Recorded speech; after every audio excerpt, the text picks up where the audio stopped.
Moi, je suis entre artiste et artisan. Et surtout, ce que je suis, maintenant, il n'y a pas de statut. Moi, j'ai pas du tout envie d'être métier d'art, mais je suis plus vraiment art appliqué. J'ai envie, moi, j'ai une idée, je la mets en œuvre et j'essaie qu'elle soit la plus intéressante, la plus concernante ou qu'elle intéresse le plus de gens.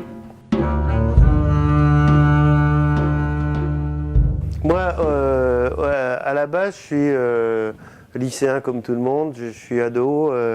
Je participe à un atelier d'art plastique qui est entre ma maison et le lycée. Et bien des fois, j'ai du mal à aller jusqu'au lycée parce que l'atelier d'art plastique et celui qui le dirige, ça me passionne. Et puis je me dis, tiens, il y a plein de choses. Je découvre la couleur, je découvre des références culturelles et des gens qui m'apprennent plein de choses. Et je me dis, c'est génial ça.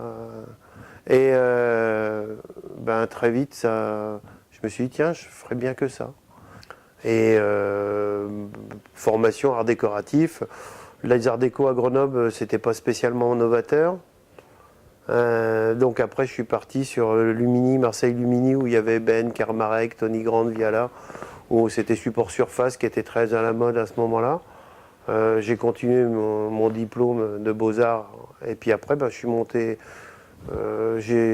Plus ça allait dans le diplôme des Beaux-Arts, moins je peignais, moins je produisais. Je me suis dit, oh, moi ça me ressemble pas, moi qui mets toujours les trucs en œuvre. Et je suis rentré à l'école Boulle, qui était très content de me voir arriver. D'habitude, ils voyaient plutôt des fois des gens qui réussissaient leur diplôme de l'école Boulle et puis qui tentaient de rentrer aux Beaux-Arts. Là, quelqu'un qui s'est arrivé avec un diplôme des Beaux-Arts qui voulait rentrer à l'école Boulle, ça les a un peu surpris. Et c'est une école, si vous voulez, où vous avez envie de faire quelque chose, il y a toujours un atelier qui est capable de vous le réaliser.